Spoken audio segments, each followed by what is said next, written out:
Aleluia, glória a Deus. É bom estar com vocês aqui hoje.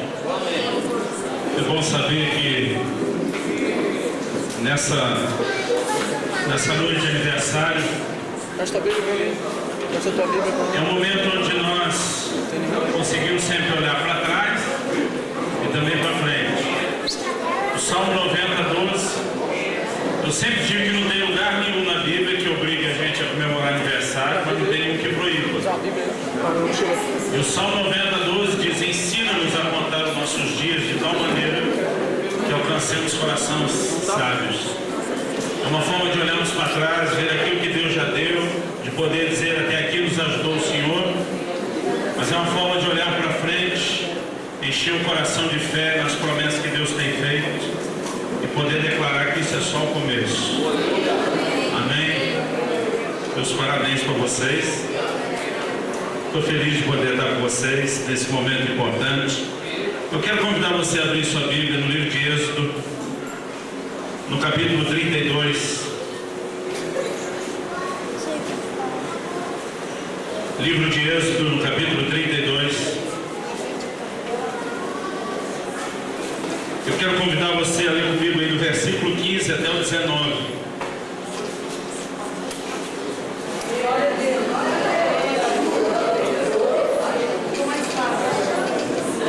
Se alguém pede que você estiver sem Bíblia, deixa eu pegar uma carona contigo aí. Êxodo 32, de 15 a 19. Diz assim: voltando-se, desceu Moisés do monte com as duas tábuas do testemunho nas mãos.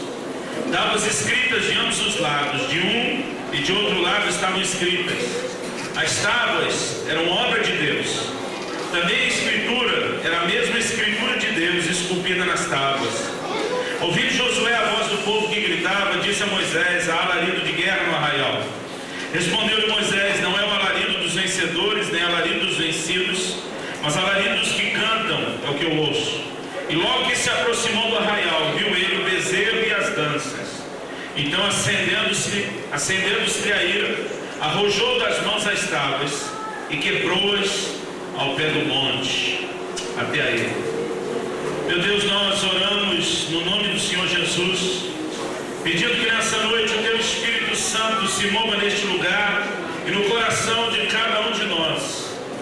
A nossa oração, ó Deus, é que possamos ter mais do que um discurso, mais, ó Deus, do que simplesmente arrazoarmos com a nossa mente.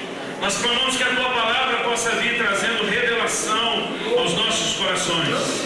Que o Espírito Santo da verdade torne viva a Tua Palavra e aplique daquela forma personalizada no coração de cada um de nós.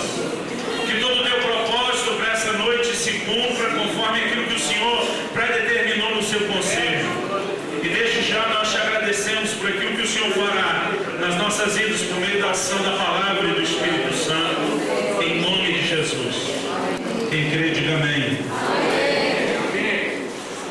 Querido, Deus tem falado de uma forma muito forte ao meu coração em cima desse texto, de uma maneira que eu sinto dificuldade até de expressar. Em 2007 eu estava pregando num evento e havia outros preletores ministrando nesse evento, e eu me lembro de um deles em particular que eu fiquei muito curioso para entender o que ele estava pregando, e foi um pouco difícil para mim. Eu estava ministrando uma conferência em Roma, lá na Itália, e o pregador falou a língua dele, que era o inglês, e a tradução era para o italiano. No inglês não era lá essas coisas, o italiano pior ainda. E eu realmente não consegui me situar bem acerca dos detalhes daquilo que ele estava ministrando, mas deu para pegar mais ou menos o rumo. E entre algumas coisas que ele falou, eu me lembro que ele mencionava esse episódio em que Moisés quebra as tábuas da lei, as tábuas do testemunho. Deus preparou essas tábuas, o versículo 16 que nós lemos diz: elas eram obra de Deus. E a Bíblia diz que Deus não só fez essas tábuas de pedra, mas a Bíblia diz que Deus esculpiu com o seu próprio dedo a escrita dos 10 mandamentos. No entanto, algo acontece no início do capítulo 32, diz que enquanto Moisés está lá no monte, na presença de Deus, por 40 dias, o povo fica impaciente, não consegue consegue mais esperar por Moisés. Imagina que talvez ele tenha desaparecido, não volte. E resumindo a história, nós sabemos que eles pressionam o Arão, e Arão acaba fazendo um bezerro de ouro. E o povo, espiritualmente falando, se prostitui naquele culto idólatra. E o próprio Deus diz a Moisés: eu vou destruir esse povo, e de ti eu faço uma nação maior.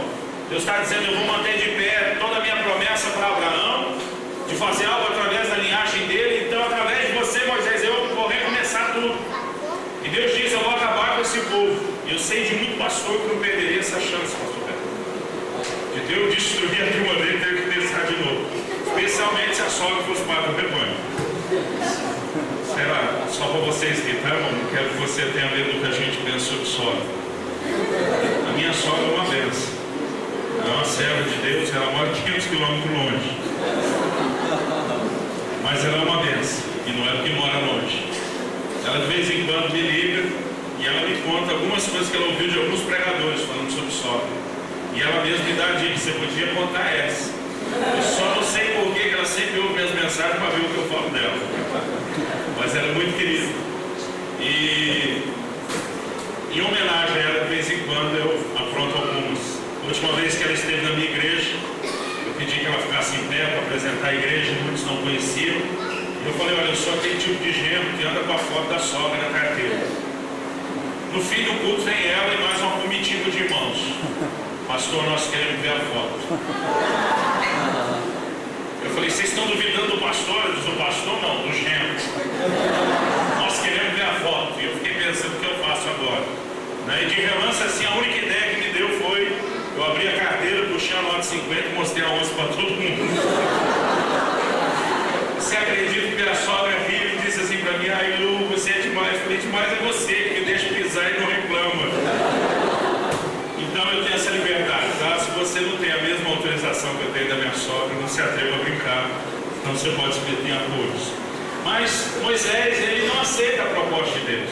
Ele diz: Senhor, as nações vão dizer que você tirou o povo do Egito, e porque não conseguiu introduzir na terra, é que o Senhor os destruiu. Não faça isso, tem misericórdia do povo. E ele intercede, ele clama, e Deus diz: tá bom, não vou destruir o povo. E eu acho que Moisés está todo feliz, né? Ele pleiteou, intercedeu diante de Deus, ensinou Deus a ser Deus para com o seu povo, né? Moisés era ali o cara, mas quando ele desce e vê o que realmente está acontecendo, o que Deus tinha só mencionado, ele ainda não fazia ideia do que era. Moisés, mesmo tendo intercedido pelo povo, ele é tomado de uma ira, de uma revolta, quando ele vê aquela atitude do povo. E o que Moisés faz é algo muito sério. A Bíblia diz que ele pega aquelas tábuas do testemunho, e em outros lugares esses 10 mandamentos são chamados de, as tábuas da aliança, porque eram a essência da aliança que Deus estava firmando com o povo. E ele pega aquilo e ele joga no chão. A Bíblia diz que ele arrojou, lançou de si. E a palavra de Deus diz que ele quebrou essas tábuas no chão. Ao quebrar essas tábuas, querido, Moisés está fazendo o quê?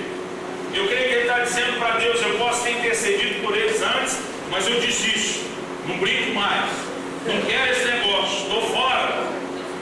Mas muitas vezes a gente não para pensar na seriedade do que Moisés fez. Eu desde criança leio sobre esse episódio, que ele jogou as tábuas de pedra, quebrou. Irmão, tente imaginar por um instante o valor dessas tábuas de pedra. Vamos imaginar que elas tivessem durado até hoje. Imagina o valor arqueológico, que é algo fantástico. Agora imagina o valor no leilão.